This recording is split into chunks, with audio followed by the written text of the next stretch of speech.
Hello everyone, welcome back to the pharmacy India medicine. Pharmacy India के इस YouTube channel में आप लोगों का स्वागत है। जैसा कि आप लोग जान रहे हैं कि इस यूट्यूब चैनल पर हम जितनी भी दवाइयों से संबंधित या जितनी भी मेडिकल कंडीशंस होती है उनसे संबंधित वीडियोस के रिगार्ड में आपको अपडेट करते रहते हैं। सो आज एक और टॉपिक हम लोग आपके सामने लेकर आए हैं, what is low sperm count. इस टॉपिक का हमें मेनली बहुत सारा कमेंट्स आया कि सर इस वीडियो पे हमें इंफॉर्मेशन दीजिए।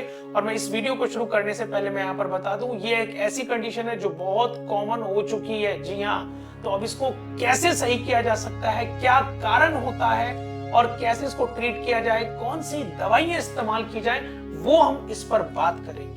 सो वीडियो को अगर शुरू करने से पहले मैं यहाँ पर कह दूं कि अगर आपने अभी तक चैनल फॉलो नहीं किया है तो जरूर कर लीजिएगा। सो चलिए शुरू करते हैं सबसे पहले कि आखिरकार लो स्पर्म काउंट क्या होता है। जी हाँ, स्पर्म को हम शुक्राणु कहते हैं हिंदी में, याद रखिएगा। और ये एक बहुत कॉमन कंडीशन हो चुकी है, मैं आपको पहले ही बता दूं। और लो स्पर्म काउंट को ओलिगोस्पर्मिया कहा जाता है। ओलिगोस्पर्मिया के नाम से इसको जाना जाता है। इसमें नॉर्मल लेवल से कम होने पर स्पर्म की क्वांटिटी, उसी को कहा गया है लो स्पर्म काउंट या ओलिगोस्पर्मिया।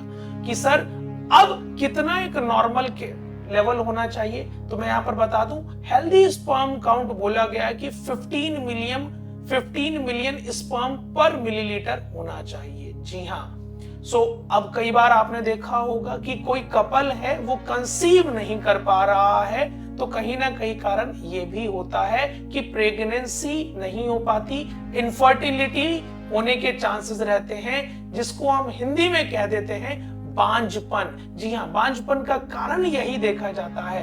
अब मैं यहाँ पर बता दूं कि ये हमारा एक स्पर्म काउंट के लेवल्स हैं, ये नॉर्मल लेवल्स हैं। जैसे कि स्पर्म काउंट कितना होना चाहिए, 15 मिलियन पर ml होना चाहिए, उससे ज्यादा। मोटिलिटी 40% या उससे ज्यादा होनी चाहिए।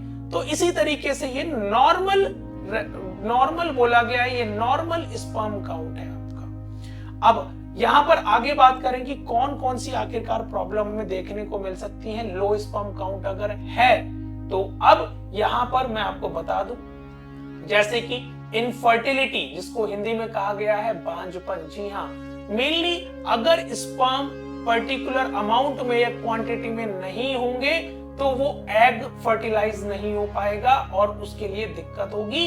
तो जिसको हम कह सकते हैं कि कंसीव नहीं कर पाता कोई कपल, तो कहीं ना कहीं प्रेगनेंसी नहीं हो पाती। जी हाँ, उसी के बाद दूसरा पॉइंट है रिड्यूस मोटिलिटी, कम गतिशीलता।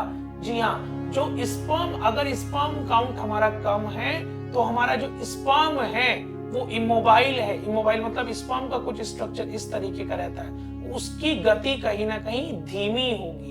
इसका कारण भी कहीं ना कहीं फर्टिलाइजेशन नहीं हो पाता है, तो प्रेगनेंसी नहीं हो पाती।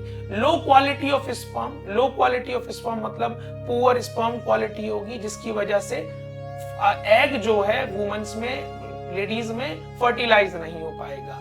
एक और कारण उसी के बाद डिफिकल्टी एसोसिएटेड या असिस्टेड रिप्रोडक्शन, कपल्स में need to rely on treatment like IUI, ठीक है, IVF की तरफ पहुंच जाते हैं टू कंसीव, इस वजह से भी दिक्कत होने को मिल सकती है। ठीक है, इमोशनल स्ट्रेस, ये भी एक बहुत बड़ा कारण है। आज की कंडीशन को देखते हुए स्ट्रेस कंडीशन एक सबसे बड़ा इंपॉर्टेंट पॉइंट बोला गया है, जिसकी वजह से कपल को कंसीव करने में या प्रेगनेंसी में दिक्कत आती है।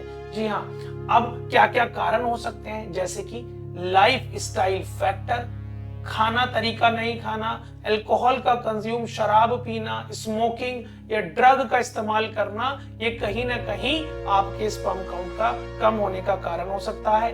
हीट का एक्सपोजर, जैसे हाई टेम्परेचर, जैसे हॉट ट्यूब्स में या सोनाज या टाइट क्लोथिंग पहनना, ये भी आपका स्पर्म प्रोडक्शन को कम कर सकता है। ओबेसिटी, मोटापा एक सबसे बड़ा कारण है। वेरिकोसेल, इसमें जो आपका मेनली स्क्रोटम होता है उसमें वीन्स जो वो बड़ी हो जाती है, जिसकी वजह से स्पर्म प्रोडक्शन की क्वालिटी घट जाती है। इन्फेक्शन हो जाता है, जैसे STD या STI मैं कह सकता हूँ, सेक्सुअल ट्रांसमिटेड इन्फेक्शन, उसके कारण से स्पर्म का प्रोडक्शन कम हो जाता है। उसी के बाद हार्मोनल इम्बैलेंस, जी हाँ, ये एक बहुत कॉमन कारण बोला गया है। टेस्टोस्टेरोन का लेवल कम होना और अदर हार्मोन्स का इम्बैलेंस होना ये स्पर्म के प्रोडक्शन को कहीं ना कहीं पैदा करता है। उसी के बाद दवाइयां, जो दवाइयां खाते हैं जैसे कीमोथेरेपी, किसी की हो रही है एनाबॉलिक स्टेरॉइड्स, जैसे जिम का चलन बहुत ज्यादा हो गया है आजकल, ठीक है, ये भी कहीं ना कहीं उन दवाइयों से स्पर्म काउंट हमारा घट सकता है। जेनेटिक फैक्टर भी बोला जा सकता है, जैसे क्लेनिन-फिल्टर सिंड्रोम हो सकता है, तो इसकी वजह से स्पर्म का प्रोडक्शन कम हो सकता है। बढ़ती उम्र के साथ मतलब 40 एज के बाद कहीं ना कहीं दिक्कत होती है। एनवायरमेंटल टॉक्सिन, जैसे आजकल हम लोग सब्जियां खा रहे हैं, पेस्टिसाइड होते हैं, हैवी मेटल्स होते हैं, रेडिएशन बहुत ज्यादा, इसकी वजह से स्पर्म प्रोडक्शन हो जाता है। तो अब इसको सही कैसे किया जाए? तो भाई यहाँ पर 3 से 4 तरीके हैं, वो मैं आपको बताऊंगा। जैसा है, पहला है लाइफ स्टाइल चेंज। आपको लाइफ स्टाइल जरूर चेंज करना होगा, स्मोकिंग को छोड़ना होगा और अल्कोहल, शराब जैसा हेल्दी डाइट लेनी होगी, वेट मेंटेन करना होगा, एक्सेसिव हीट एक्सपोजर अवॉइड करना होगा। मेडिकेशन में आपको मैं आगे क्लियर करूंगा टैबलेट्स के नाम पे, ठीक है। सर्जरी भी इसका एक ऑप्शन है, वेरिकोसोल और ऑब्स्ट्रक्शन सर्जरी, ठीक है। उसी के बाद कुछ मैं हेल्दी डाइट बताऊंगा, जैसे अखरोट हमारा ओमेगा 3 फैटी एसिड्स में मेनली स्पर्म वाइटलिटी और मोटिलिटी बढ़ाता है।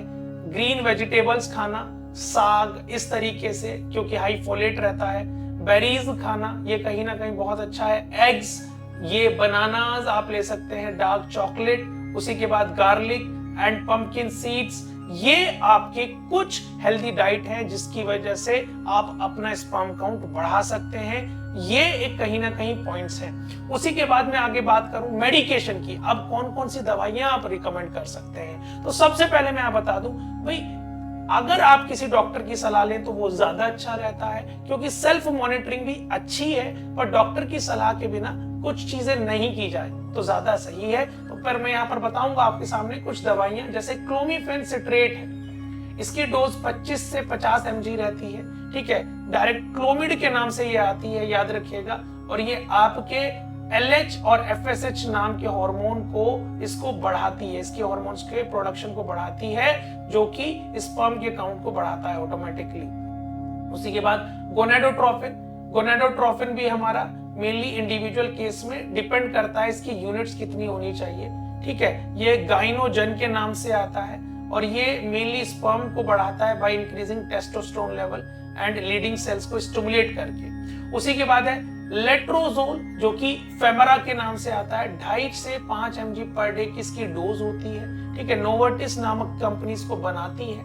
लेट्रोजोल हमारा टेस्टोस्टेरोन लेवल को बढ़ाने में मदद करती है और स्पर्म काउंट को बढ़ाती है, ठीक है। टेमोक्सिफिन, जो कि 10 से 20 mg पर डे का रहता है और 3 से 6 महीने इसको खाने का रहता है, पर मेनली ये रहता है, ठीक है। और ये आपका स्पर्म प्रोडक्शन बढ़ाने में मदद करती है, हाइपोथैलेमस और पिट्यूटरी ग्लैंड को स्टिमुलेट, उत्तेजित करके, और आपके टेस्टोस्टेरोन लेवल को भी मेनली बढ़ाती है। उसी के बाद एनेस्ट्रोजोल के नाम से आती है, ठीक है। एरिमिडिक्स ब्रांड नेम है। मेनली ये एक तरह का एरोमेटेज इनहिबिटर है, जो कि आपका एस्ट्रोजन लेवल को घटाता है और टेस्टोस्टेरोन लेवल को बढ़ाता है और स्पर्म प्रोडक्शन को ऑटोमेटिकली बढ़ा देगा, ठीक है। ये 1 mg पर डे लेने का इसका डोज रहता है। एंटीऑक्सीडेंट जैसे विटामिन सी, ई, जिंक, सेलेनियम आपको ये बोला जाता है और ये स्पर्म की क्वालिटी को बढ़ाते हैं। जी हाँ, ऑक्सीडेटिव स्ट्रेस को कम कर जो कि मेनली स्ट्रेस क्या करता है, स्पर्म डीएनए को डैमेज करता है और मोटिलिटी को खत्म करता है। तो ये हैं कुछ दवाइयां और लो स्पर्म काउंट का कारण। सो आई होप आप सभी लोगों को ये वीडियो पसंद आया होगा। इसी तरह से फार्मेसी इंडिया मेडिसिन को जरूर फॉलो करें, आगे भी इसी तरह से वीडियोस मिलती रहेंगी। जुड़े रहिए फार्मेसी इंडिया मेडिसिन के साथ। जय हिंद, जय भारत।